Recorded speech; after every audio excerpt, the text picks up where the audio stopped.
नमस्कार, न्यूज 21 लाखांदूरमध्ये मी आशिष साखरे आपल्या सर्वांचे स्वागत करीत आहे। बांधकाम कामगारांच्या मुलांसाठी पवनी नगराध्यक्षांची धडपड।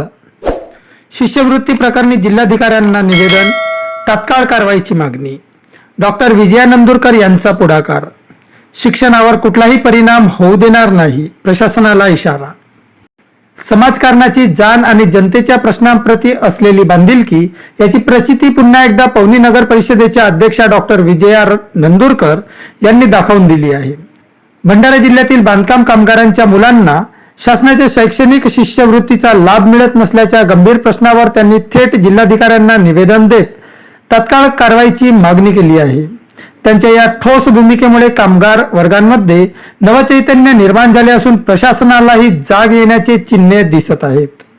प्राप्त निवेदनानुसार जिल्ह्याभरातील हजारो बांधकाम कामगारांच्या मुलांनी शिष्यवृत्तीसाठी ऑनलाईन व ऑफलाईन अर्ज सादर केले असतानाही ते प्रलंबितच असल्याचे वास्तव समोर आले आहे। प्रशासकीय दिरंगाई, तांत्रिक अडचणी आणि समन्वयाचा अभाव यामुळे विद्यार्थ्यांना वेळेत आर्थिक सहाय्य मिळत नसल्याने त्यांच्या शिक्षणावर गदा येत आहे। या गंभीर बाबीची दखल घेत डॉक्टर नंदुरकर यांनी सविस्तर निवेदनाद्वारे प्रशासनाचे लक्ष वेधले आहे। निवेदनात त्यांनी स्पष्टपणे नमूद केले आहे की आर्थिकदृष्ट्या दुर्बल असलेल्या कामगारांच्या मुलांचे शिक्षण धोक्यात आले असून अनेकांना शिक्षण सोडण्याची वेळ येत आहे। संबंधित विभागाकडून योग्य मार्गदर्शन आणि पाठपुरावा होत नसल्यामुळे अर्जदारांची मोठ्या प्रमाणात गैरसोय होत आहे।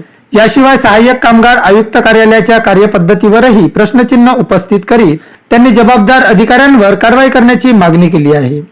विशेष म्हणजे ही समस्या केवळ एखाद्या तालुक्यापुरती मर्यादित नसून संपूर्ण भंडारा जिल्ह्यात पसरलेली असल्याचे त्यांनी अधोरेखित केले आहे।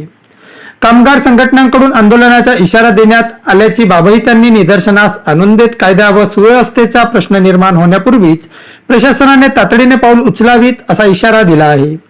डॉक्टर नंदुरकर यांनी जिल्हाधिकाऱ्यांना केलेल्या मागण्यांमध्ये सर्व प्रलंबित अर्जांची सखोल छाननी करून पात्र विद्यार्थ्यांना त्वरित निधी वितरित करावे, अर्ज प्रक्रिया सुलभ व पारदर्शक करणे तसेच भविष्यात अशी दिरंगाई टाळण्यासाठी जबाबदारी निश्चित करणे यांचा समावेश आहे।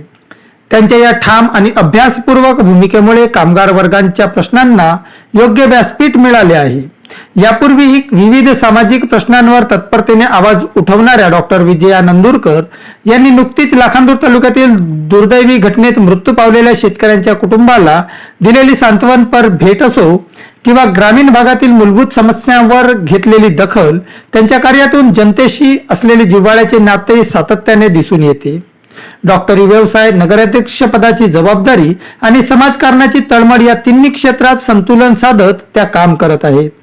त्यांच्या या जनहितैषी आणि धाडसी भूमिकेमुळे पवनीसह संपूर्ण भंडारा जिल्ह्यात त्यांच्या कार्याची व्यापक दखल घेतली जात आहे। कामगारांच्या मुलांच्या शिक्षणासाठी उचललेले हे पाऊल केवळ प्रशासकीय कारवाईपुरते मर्यादित नसून समाजातील दुर्बल घटकांच्या भविष्यासाठी दिलेला भक्कम आधार ठरत आहे। डॉक्टर विजया नंदुरकर यांची ही भूमिका जनतेसाठी कटिबद्ध नेतृत्व या संकल्पनेचे जिवंत उदाहरण आहे।